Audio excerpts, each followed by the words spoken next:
Good morning बंधुरा आज के रान्ना करब शीतेर सब्जी दिए पुटी माछेर चच्चड़ी। तार जोन्नो आमी पुटी माछ नियेछि, किछु पेঁয়াজ कली लम्बा लम्बा करे आलू, एकटा पेঁয়াজ कुचोनो, टमेटो बाटा और किछु रेगुलारेर मशला। आमी एबार माछगुलो भालो करे धुए एकटु नुन हलुद माखिए निচ্ছি। নুন হলুদ মাখানো হয়ে গেলে এবার আমি একটা কড়াই নেব। কড়াইয়ের মধ্যে একটু তেল দিচ্ছি, দিয়ে আমি পুঁটি মাছগুলো একটু ভেজে নেব। খুব বেশি ভাজবো না, একটু এপট ওপট করে ভেজে নেব। বেশি ভাজলে পুঁটি মাছের স্বাদগুলো ভালো লাগবে না, মুচমুচে হলে ভালো লাগবে না। পুঁটি মাছগুলো আমার ভাজা হয়ে গেছে। আমি ওই তেলের মধ্যেই আমি একটু দেব হচ্ছে কালো জিরে ফোড়ন।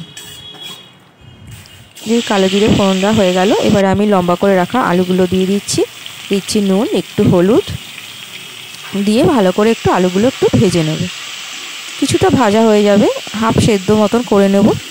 এরপরে আমি এর মধ্যে দিচ্ছি একটা পেঁয়াজ কুচিনো, মিডিয়াম সাইজের একটা পেঁয়াজ একদম কুচনো করে, কিছু কাঁচা লঙ্কা ফেলে দিয়েছি আর দিয়েছি পেঁয়াজ কলি দিয়ে এবার ভালো করে এটাকে নাড়িয়ে নেব। আলুর সাথে পেঁয়াজ কলিগুলো ভালো করে মিশিয়ে নেব।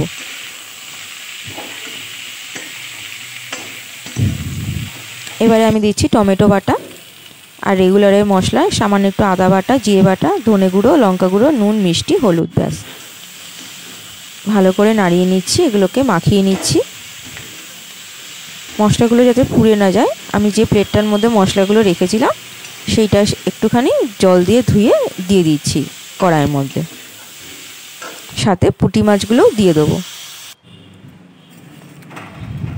ব্যাস তৈরি হয়ে গেল আমাদের পুঁটি মাছের চচ্চড়ি।